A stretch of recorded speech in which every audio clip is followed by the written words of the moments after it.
வீட்டுல சமையல் செய்ய வக்கு இல்ல வந்து எல்லாத்தையும் வந்து ரெடிமேட் வாங்கி தின்னுட்டு எப்ப பாரு இட்லி தோசை அதை கூட மாவரைச்சா தின்றீங்க ரெடிமேட் வாங்கி தான் தின்றீங்க எல்லாமே ரெடிமேட் ஆயிடுச்சு இப்போ போடுற ட்ரெஸ்ல இருந்து தின்ற தீனி வரைக்கும் என்னைக்கு உழைப்பீங்க நீங்கெல்லாம் நாங்க பெண்களே சொல்லாதீங்க நீங்களாம் பெண்களே கிடையாது நீங்களாம் கஷ்டப்படுறேன்னு சொல்லாதீங்க நீங்கெல்லாம் சரி என்ன பண்றோம் ஒரு காலத்துல எங்க தாத்தா பாட்டி எங்க காலத்துல வந்து எங்க பாட்டி எல்லாம் உட்காந்து நைட்டு உளுந்த ஊற போட்டு காலைல மாவாட்டி இட்லியை நல்லா பொல எங்க தாத்தாக்கு சுட்டு கொடுக்கும்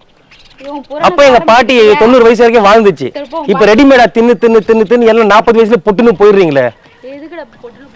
ஆமா இடியாப்பக்காரன் எங்கெல்லாம் கை வச்சு சொரிஞ்சுக்கிட்டு உங்களுக்கு அந்த இடியாப்பம் கொண்டு வந்து விக்கிறான்னு தெரியலையே